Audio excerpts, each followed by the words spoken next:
ose kemi të bëjmë me kapjet sektorit të energjisë, qytetarëve u thuhet se reduktimet po rikthehen, sikur të ishte fjala për një çështje të parëndësishme, pritet që në mars të kemi sërish ngritje të çmimit. Institucionet e drejtësisë që të nisin hetimet e menjëhershme.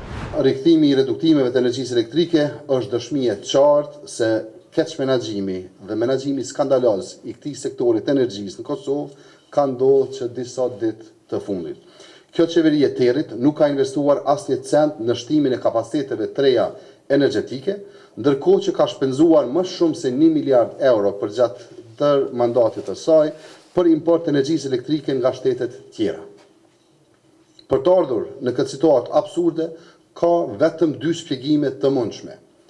Ose kemi të bëjmë me parësi dhe keq menaxhim të plotë në qeverisje, ose kemi të bëjmë me kapjet sektorit të energjisë dhe hajnis të organizuar nga mafia energjetike në krye me Martin Berishaj e Vuk Hamovicin. Të shpenzohen 1 miliard euro nga qytetarët për import të energjisë dhe të mos investohet asnjë euro në kapacitet të ri prodhues që do të shërbenin gjeneratave të ardhshme, është veprim i dëmshëm dhe i papërgjegjshëm ndaj të ardhmës së Kosovës.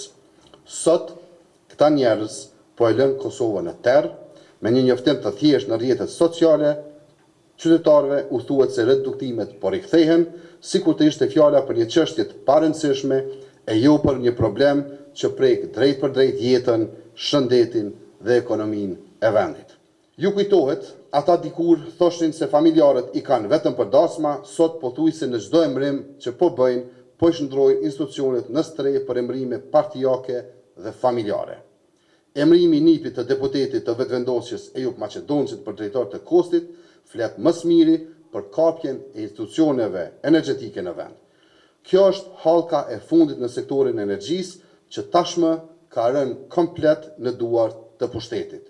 Sa për dieni, ky që sot është emëruar drejtori i Kostit është bashkëpronar i një kompanie private të energjisë. Dhe ju e dini të dashur gazetar, nëse ke një kompani private të asaj lëmie dhe je në krye të institucionit më kredibil dhe adekuat të këtij sektori, keqpërdorimet janë të paevitueshme. Ndërkohë që prodhimi i energjisë elektrike në Kosovë ka shënuar rënje nga viti në vit, e kërkesa për energji ka shënuar rritje vit pas viti, nevojat e jashtëzakonshme për import të vazhdueshëm me përfitime për mafinë energjetike ka bërë që fakturat e energjisë elektrike për qytetarët dhe biznesit të shndrohen në një barë të papërballueshme. Fatkeqësisht të dashur gazetar, pritet që në mars të kemi sërish ngritje të çmimit të energjisë elektrike.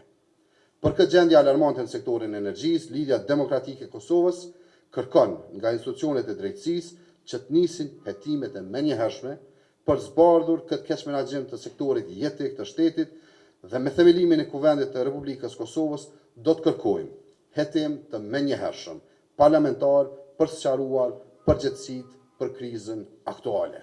Kosova duhet të nisë menjëherë investime në kapacitete të reja prodhuese, në mënyrë që të mos mbetemi peng i importeve të shtrejta dhe krizave të përsëritura.